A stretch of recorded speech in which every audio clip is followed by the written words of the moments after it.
Mary Katherine Barker, MaryKathereneBarker. All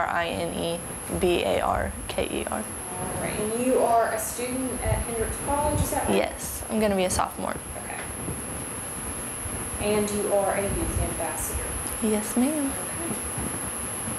First off, let's talk about how this challenge was presented to you and why would you want to go through this, first off? Well, originally it started in the office. You know, some other people had done it before in the office, and they wanted the youth ambassadors to experience it while we were here for the summer.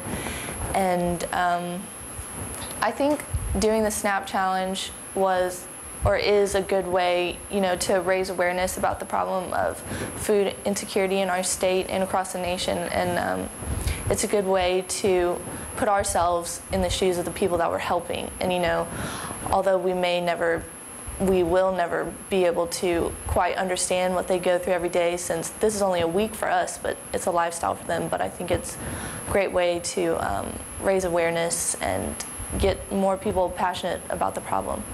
And now, kind of explain to me, and just briefly, what is the SNAP challenge?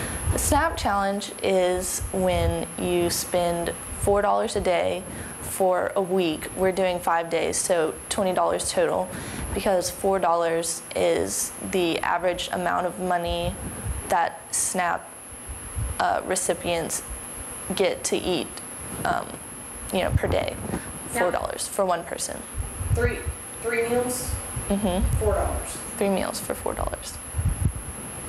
Is that challenging? I mean, is it truly a challenge? It truly is a challenge. I mean, we went shopping yesterday at the grocery store, and we were in there for an hour and a half, you know, going through, looking at prices. We had to, you know, put things back once we got them, and you definitely couldn't get, I mean, I couldn't get what I was used to buying. You know, you give up name brands, you give up variety. It's, you have to make a lot of sacrifices at the store.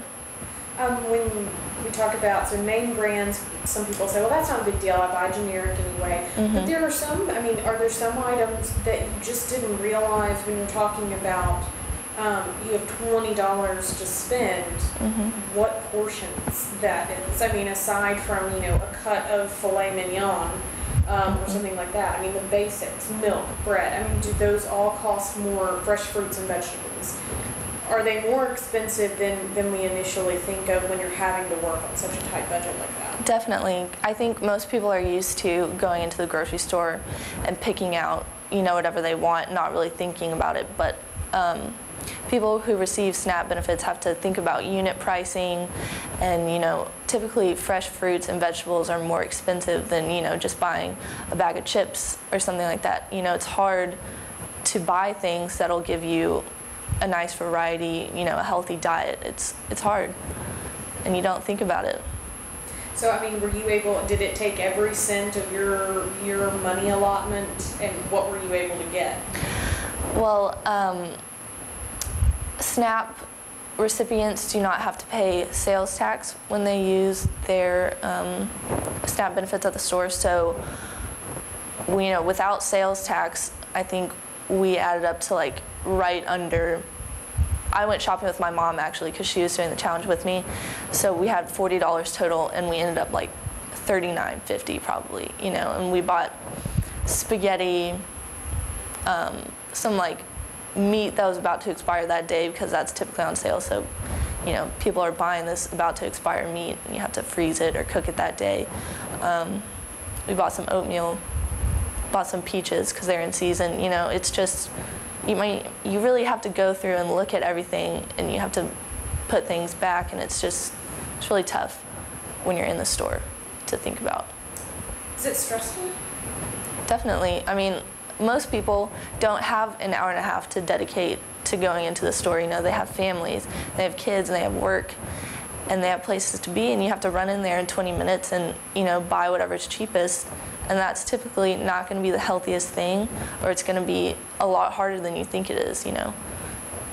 What was it like? A lot of people talk about, when we talk about poverty or we talk about food insecurity, and that that war with yourself of like, I really want this, but I've got to put it back on the shelf, or realizing I just went over budget by putting that in my basket. That process of saying, I can't afford this, and putting it up on the shelf. What was that like? I mean, it's definitely difficult, and you know, I was just doing this for one grocery trip. You know, we went to the cashier, and you know, we were realizing, like, as we were checking out, oh, we might go over, like, we might have to put a couple things back, and you know, we could say to the cashier, wait, we're just doing like an experiment, we have to put this back, you know. But some people, that's their lives, and it's got to be so tough to, you know, say, I can't have that this week, or you know, tell your kids, you know, you can't have Cocoa Puffs or whatever, you know, just turning your kids down, or just accepting the fact that you can't afford it. You know, it's got to be really hard. Anything else you'd like to add? Typically, people on the SNAP benefits, most people think that they might stay on them. You know, once you start receiving SNAP benefits, most people think you're going to be on them forever, but typically the average SNAP household is only on SNAP benefits for 8 months, and half of all new SNAP households are off the program within 10 months. So it's really just meant to help people get back on their feet when times are hard, and then hopefully they will be able to get off them when they're able to.